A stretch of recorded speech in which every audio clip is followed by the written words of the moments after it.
today. I'm Dominican-American, the gallery manager, and I'm joined with Erick Maldonado today, who is one of Kingston Gallery's 2 emerging artists that have been with us for about 2 years.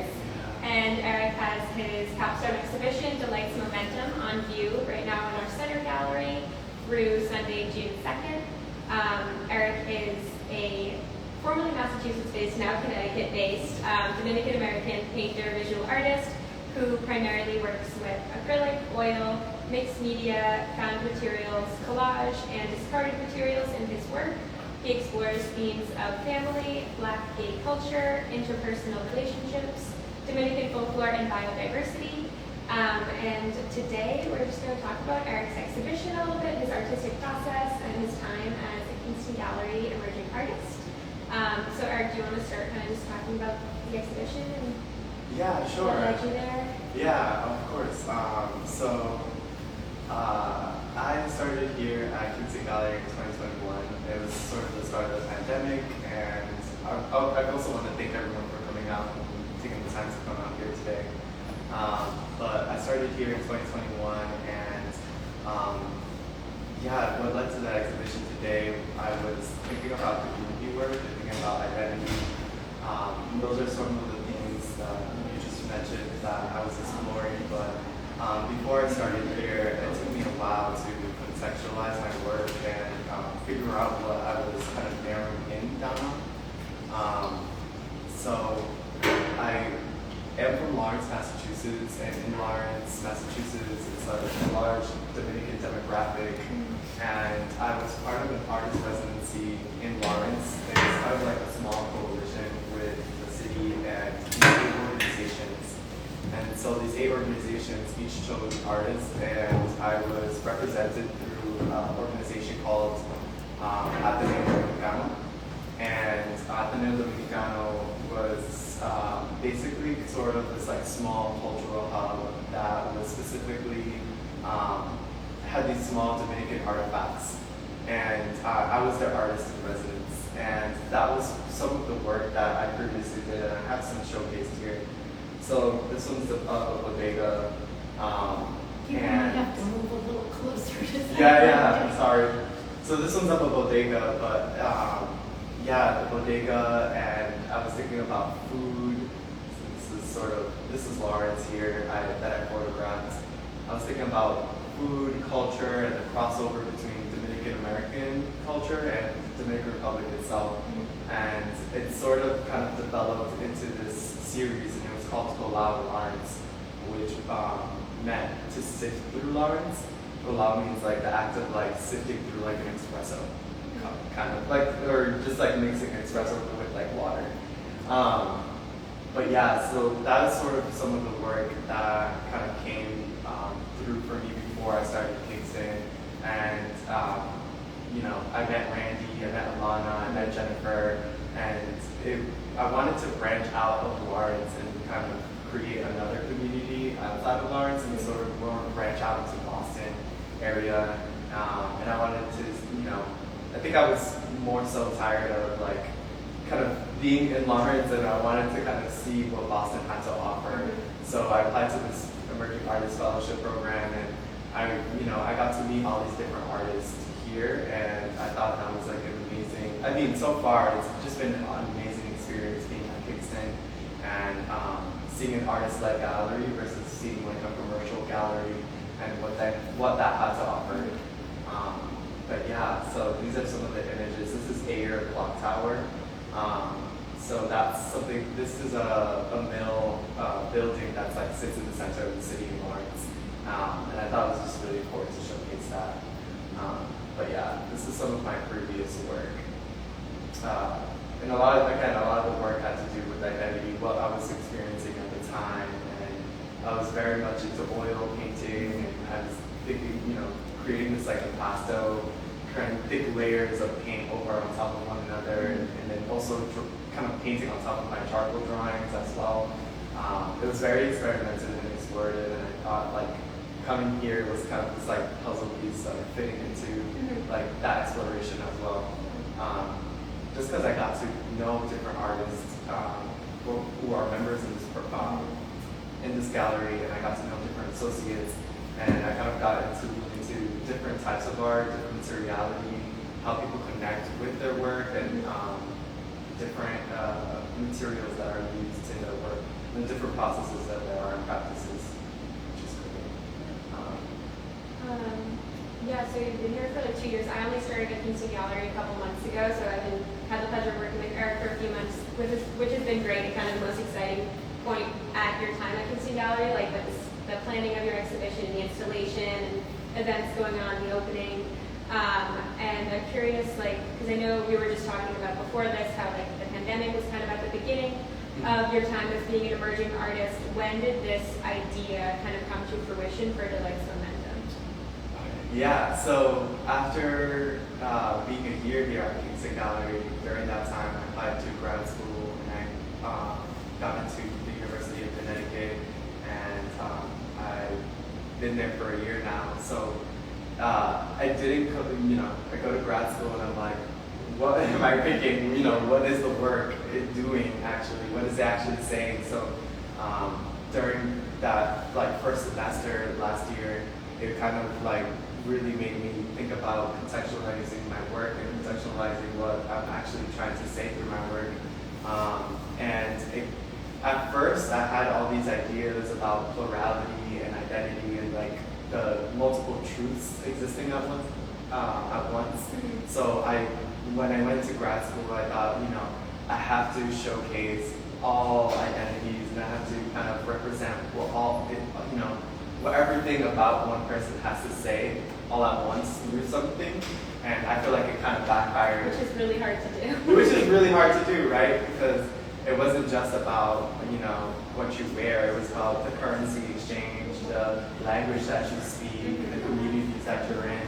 So that was sort of really hard for me to kind of showcase that all at once. And I thought, I don't know how to do this. Yeah. So the fruition of that came because I came back to my senses in a way where I was like, okay, now I'm not necessarily doing work that has to showcase all of this plurality.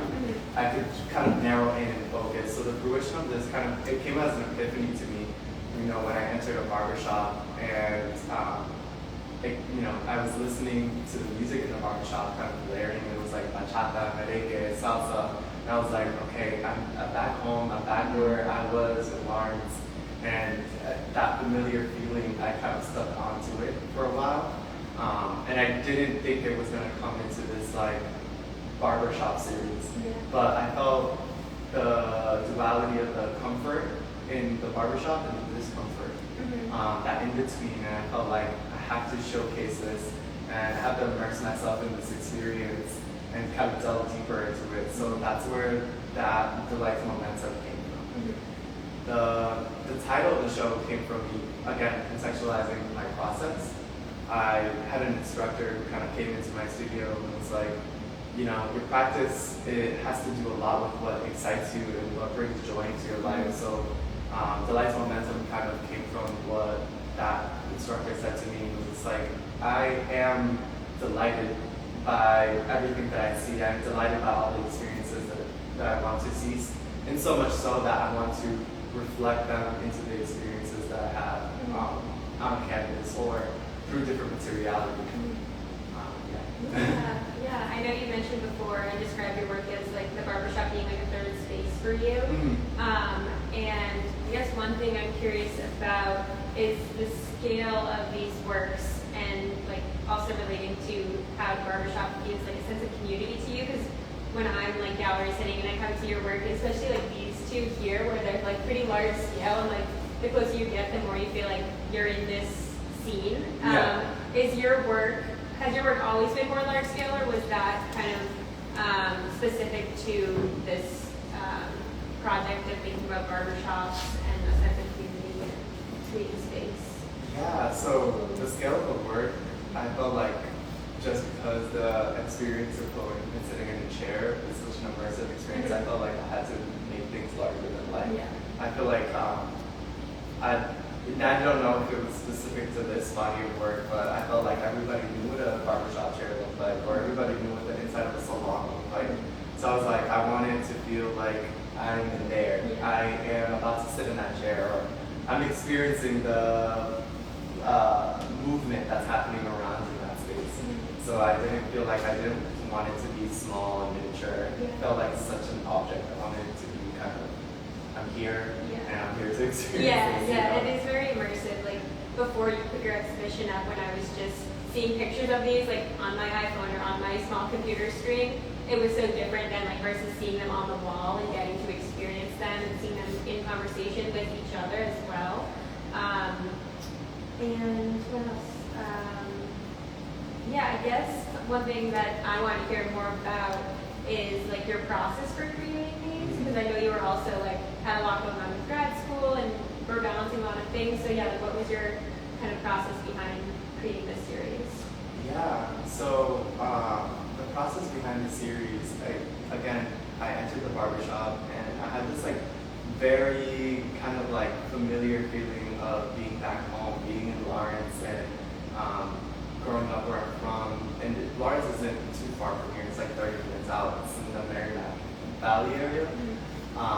So the process, I mean, the first piece was this piece here, back here. And this piece specifically, I kind of used some references of the barbershop, some photos of my own, and some photos from the internet. So I was kind of trying to kind of piece together what it would feel like to kind of tell this story, right? This narrative of a barbershop. But I wanted to kind of tell it from like a coming of age story. So in the middle here, you have a child in the center of the composition, and I really wanted to kind of focus in on the stare of that child, kind of focus in on the curiosity and the mysteriousness of the barbershop, right? I wanted to think about my own experience in the barbershop, and the idea that as a child, you're in this chair, and you're probably with your father, or you're probably with an elder figure, and they're telling you what the barbershop, what style they want to give you as a child. But I also think, recall being in that chair and thinking about, am I supposed to be listening to these conversations in this barbershop? Or, what are they talking about? Is this something that I'm supposed to hear? And kind of looking back at an older figure, like, is this okay? Or looking maybe at yourself in the mirror and thinking, like, I am, in this process where I'm being transformed, but I'm also being passed down knowledge, or I'm being passed down something that's happening around the community, information. So it was a multitude of like curiosity of like, how am I going to showcase this? And I think it just came to me much more intuitively, much more naturally and organically in that way, where I was thinking, how can I showcase this? That's more of the process of what I was thinking about. I was like, how can I show that, there are different ages or age groups that are going into this space, and they're all leaving with a different way of being or a different way of thinking, and also shaping themselves in a different way as well. Yeah, that's really interesting, and something that I just thought was like, I feel like it is like a universal salon or barbershop thing where like there's so many stories being told, or there's like gossip, or it's a place you go to like, I don't know, I feel like sometimes you feel like you disclose things to like a stylist or something, like they don't really know that much about you either. So yeah, it's interesting to think about, and also, like you said, like having a kid there and them having a totally different experience and kind of being like, what am I supposed to hear, or like all of those things. One thing I really like about this one, and also, is that Community 2? Community 1. Community 1, is how you can see the eraser marks and like the lines of like pencil sketching and things like that. And I actually have had a couple people while in galleries and they come in and talk about how they like their kids see that. And it just adds like a really tactile quality to the works. So yeah, do you want to talk more about like your kind of like style, or like how you choose to, is that just the nature of the material, or is it like intentional?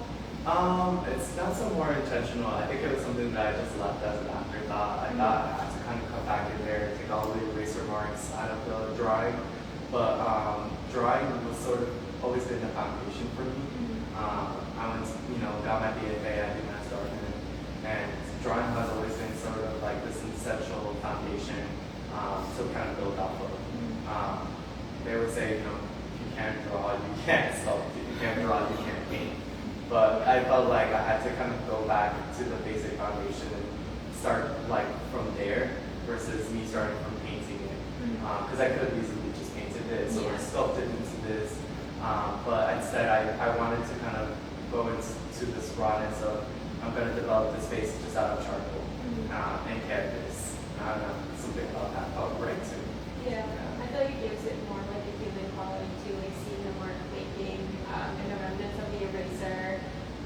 And like your work is all about like community and people, so I feel like it makes a lot of sense. Like whether or not it was intentional, it works really well. So just to pass by to. So this is Connecticut. This is when I just moved in. We lived right across the skate park, and I love the graffiti and the different people just tagging onto the skate park. So I thought that was like a fun thing to look at, or kind of being there, moving there was kind of different. So this is part of the Wadsworth Museum. The Wadsworth Museum is in Hartford, Connecticut, and they have a styling exhibition show, which was weird because it kind of coincided at the same time that I was creating the work. But this was much more later after the fact that after I made the work, I was like, oh crap, I could have gone in way before. But this was from Nippon, I think. I forgot the last name, but it's about the barber chair and the barber charts, and I felt like I was like really connected to it. I felt like I needed to reference some of the points that's in here. This is an old hair dryer, kind of an old century hair dryer. So, yeah, and this is some more work that I felt inspired by. This is something you can go to. So yeah, this is this drawing in my studio space, and the drawing was essentially originally supposed to have this cardboard frame outside. I was really into framing work or thinking about how work was being framed, and I was thinking about materiality and cardboard being this kind of plaything that I could do with the composition. And I was learning how to use Photoshop and laser cut machines and kind of using vectors to kind of create these shapes and silhouettes outside of these compositions. And I was going to add them for the show, but it just didn't feel right. It didn't feel like it connected in the moment or it connected in space. But I wanted to think about framework and framing the identity and framing these spaces and framing these experiences. What that actually has to say. But I didn't end up using them. Kind of abandoned it, You can't anticipate what's going to happen when installation time comes. And what was that like for you coming here? Because I know you pared your work down a little bit for the show. So what was like the installation like and the selection process for these 4 works? It was really hard. It was a really hard time to kind of work through a body of work and look through a collection of my own work, and then having to edit down what specific works I want to show in this exhibition. So yeah, the editing process was like really hard for me because I was like, I want to showcase everything, right? I want to showcase every single part because everything matters, everything is important. I didn't just come out of the wind and create these 4 pieces and thought, all right, this is the perfect. It was more of, I had like 12 or 15 pieces laid out, and I was like, well, I have to edit this down. I have to cut down what I need for this exhibition and what I'm trying to say.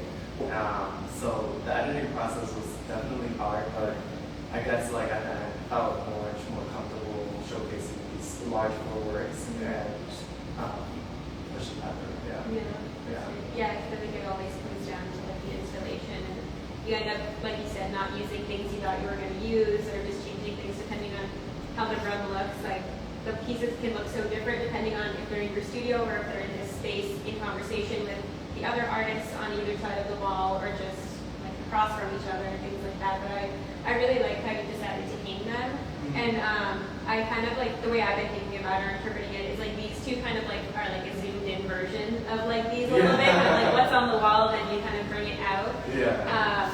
But yeah, do you want to talk a little bit more about like these two particularly, like the different styles? And I know like you played around with like inversing the numbers and things like that.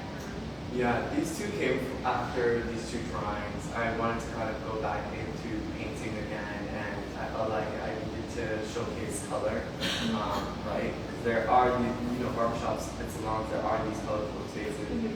So I was thinking about the ideology of like choice and the ideology of individuality. Mm-hmm. And I was thinking about barbershop catalogs and how barbershop catalogs are these small miniature pieces or small miniature portraits of the community. Yeah. I was thinking about how a barber would have somebody in the chair and think about, okay, this is some of my best work. I need to have this in my portfolio.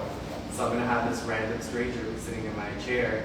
I want to document this and put this a part of my portfolio. And then I was thinking about the idea of somebody else coming into that chair and looking at a number 5 or looking at a number 18 and being like, I want that too. I want that 18. I want that number 5, or I want the number 2. And then that being this like small contribution to like a myriad of like different people, different strangers getting that same haircut or getting that same style.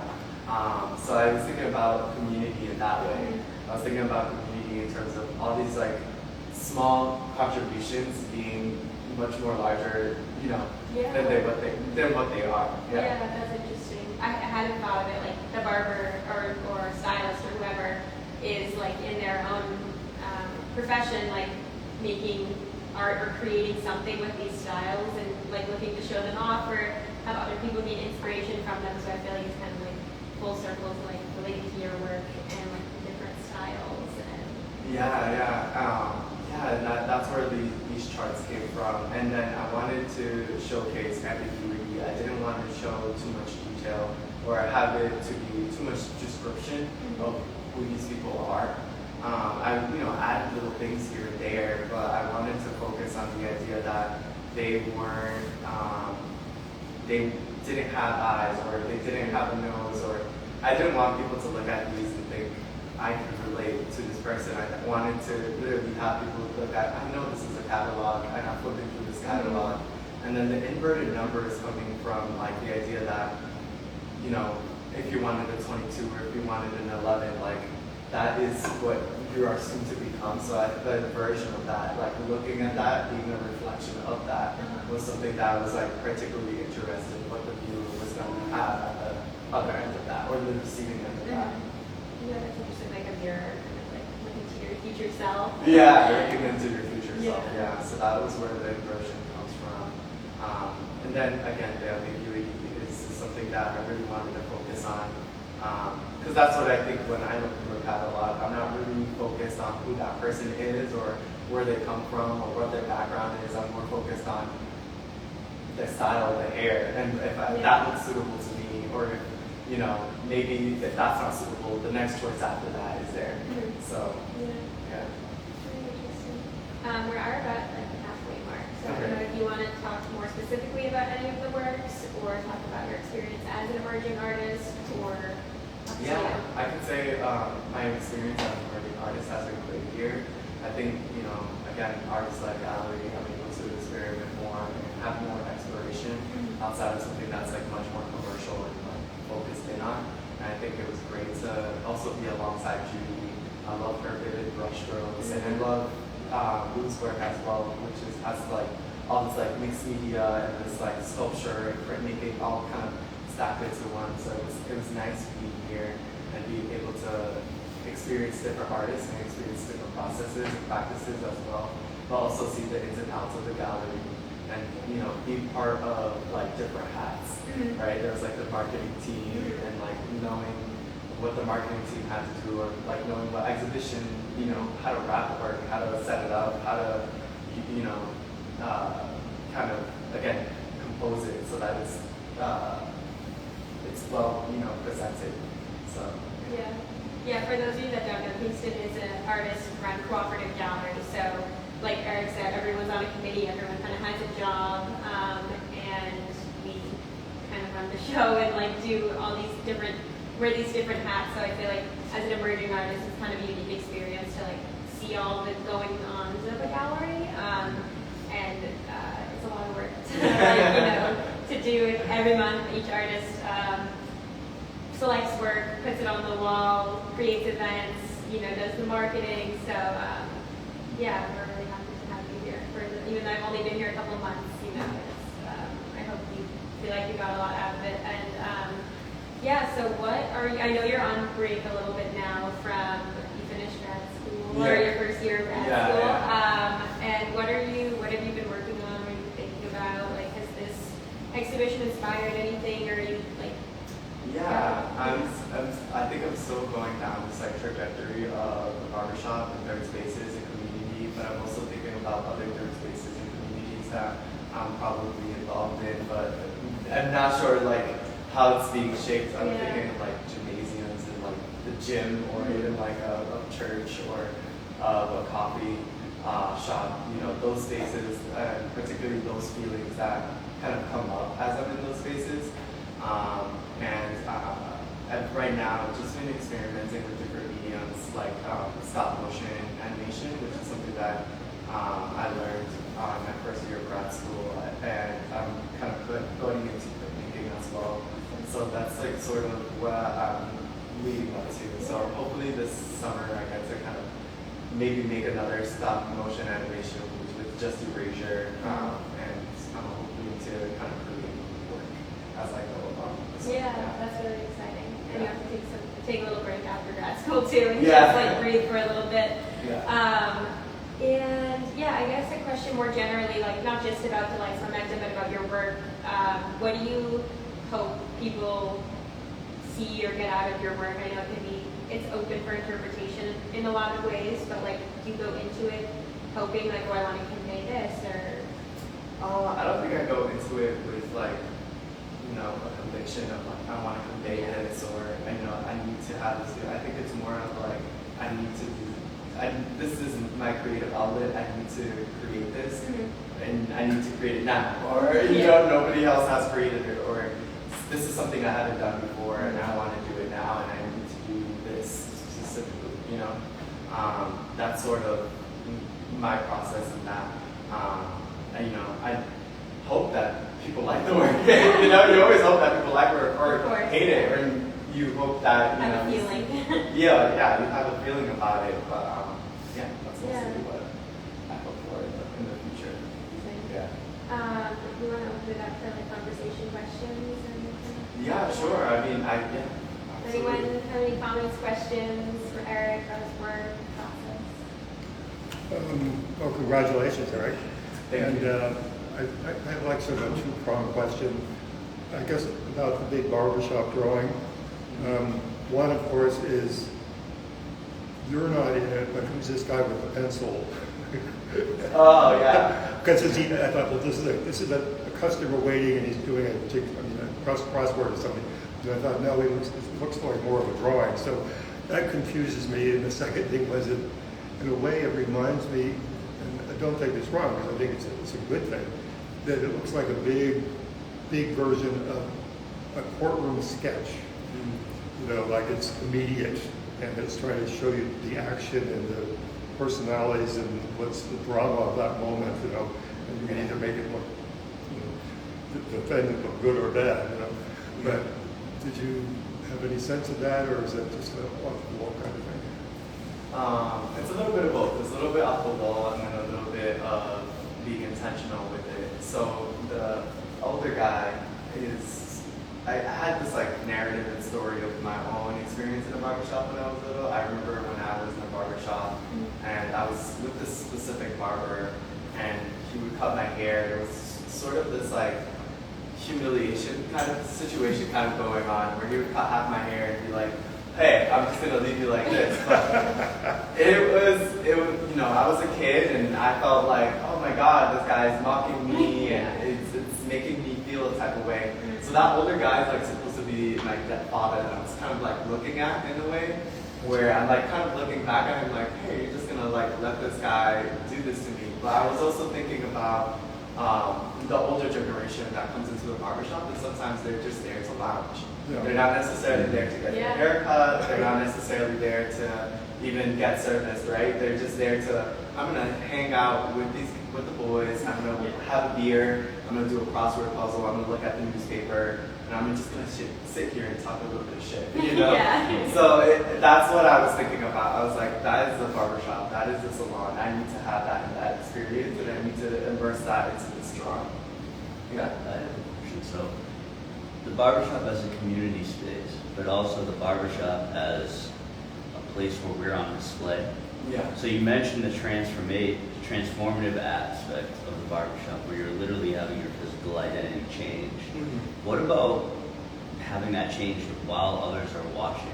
Did that cross your mind at all? Because when I saw this here, and even these pieces here, the subject is on display. He's being watched, and in this case, I thought the expression was one of looking for maybe some affirmation or some reassurance of what's going on. And I know when I sit in a chair, barbershop or salon, I get actually more self-conscious because the mirror is there and there are other people around and what's going on. So I just wanted to know if that played into your thought process at all while you were creating the art. Yeah, I think it definitely played into my thought process. I was thinking also of like the mirrors and the idea of like I'm looking in a mirror and I could also see that I can see the mirror behind me, and I could also see probably I was also thinking about like how the barber sometimes holds a mirror in the back of your head as well, so that you can like look at what's happening in the back there. So yeah, that did kind of play into the self-consciousness, that discomfort of sitting in the chair and then having that feeling kind of rise up, like I like this, but I don't know if I should express it, right? 'Cause I feel like the barbershop again is the space where it's still hyper masculine, and you know, there's a very intimate act that's being exchanged between the barber and the person that's sitting in the chair, the client. But you know, but it's performative. But at the same time, at the same time, right? Yeah. Sometimes you engage in a conversation you don't necessarily want to engage in, or sometimes you're brought into a situation you don't want to be brought into, but you're still in that chair. You still want to get service, because at the end of the day, you want to get out of that chair, feel relief. You want to feel better about yourself, right? So yeah, I don't know if that answers your question. Yeah, that's what it was. I'm interested in your lineage, I guess your artistic lineage. I'm thinking about Carrie Maybe's, hair salon photos, and maybe Henry Taylor's vernacular paintings of barbecues and things like that. And another really, really famous African-American artist whose name I can't remember, who's really famous for using very, very black paint, like broad. Carrie Marshall?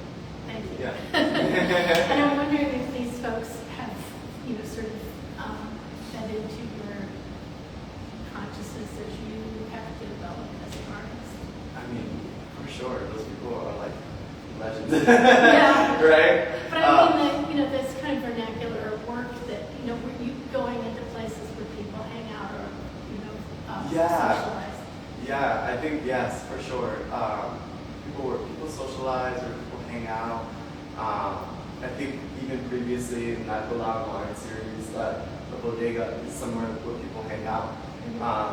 And it's something that's subconsciously like a hangout. It's not something that's like intentionally.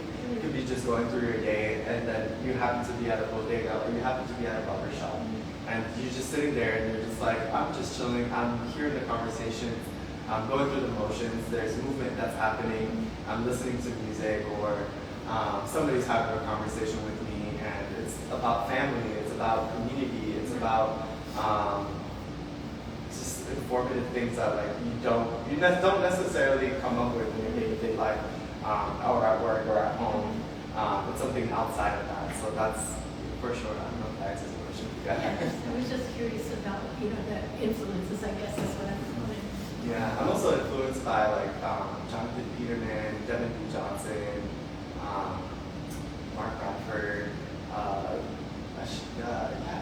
those people.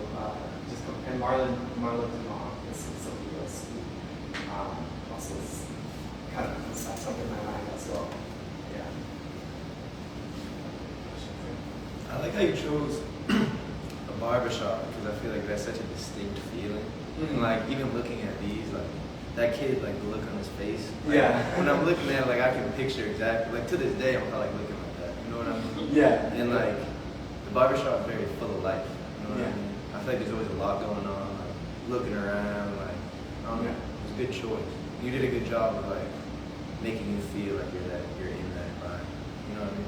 Thank you. Appreciate it.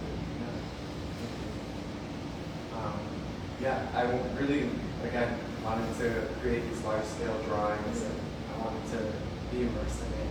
I have some more process photos. This is like the early stages of the chair, and again, I have a fight with the canvas. I'm just like constantly like making marks on top of the other, and it's this like staccato version of mark making that's like constant. And again, it's me following the movement of what these specific objects have, and have to offer. So yeah. So this is me just messing around palette and color. This is an egg drawing, but this is sort of more of the earlier process, or some stuff that I was doing the first semester. I was thinking about plurality and different shards of mirrors. So I was thinking about the disco ball being this like plural kind of emblematic object that's like shows cases that. And I was also thinking about gay lifestyle, gay culture, queer culture, and how that is also kind of a staple as well of what identity has to offer. And these are just other drawings and other things that I've experimented with before this came along. This is a lot of work to produce in 1 year. Yeah. Like, this is a lot. Yeah. Any other questions? I just wanted to say, like, I really love how you use the barbershop as also sort of a setting for like, cultural, I guess, like third spaces. Like, as someone, I also moved to Connecticut, go to the same school. Yeah. And like, even though like I'm not on the side, like I know black hair is something that's super like distinct, and usually you would only want to go to like a barbershop like that is dedicated to that. But even for me, I'm like, I only want to go to like Asian run barbershops, and I know people who are like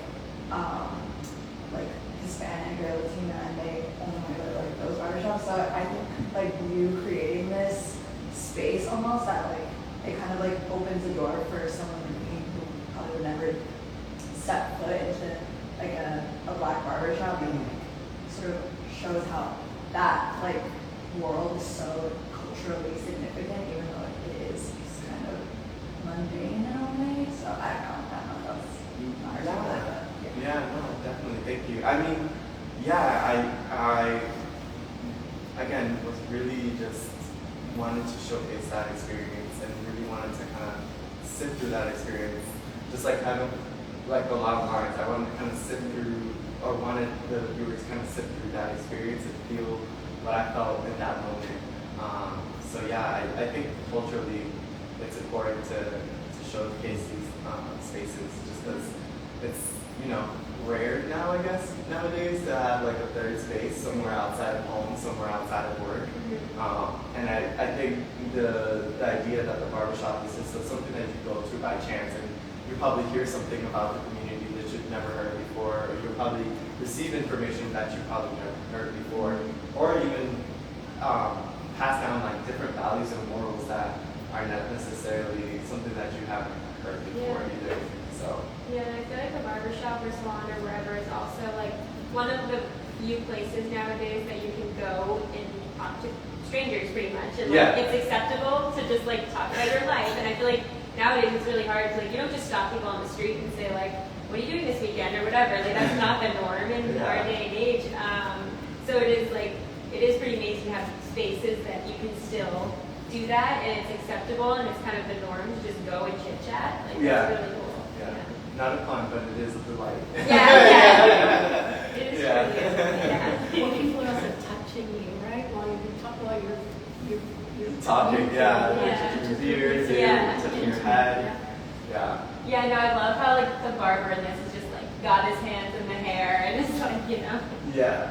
So that I wanted to continue to kind of showcase that, and I really was just thinking about the experience of like learning outside of education or academia, and where people receive that information instead of like going to a class or going to the school, right? Or entering a certain program. It's like, oh, I didn't know this before, but I'm glad I stopped here for 30 minutes and I paid for this. And now I like my haircut. I like how they look. And I'm gonna exit out of here kind of in a different, confident in myself, though. Confident in something that I didn't know before. Yeah. Any other questions? Yeah. That's a free Palestine. Yeah, I was thinking about barbershops in terms of, especially during the pandemic when all the strikes were going on. I was thinking about how some barbershops had Black Lives Matter on display in their windows. And I was thinking again that adds on to this like level of emphasis on how barbershops are these third spaces where information is being gathered and where people are thinking about the liberation of others or the liberation of communities. So, yeah. I actually didn't even haven't noticed that. Right? Yeah. Like every time I look at it, something new. I'm like, wow. It's very hard to see, yeah. Yeah. Anything else? Thank you all.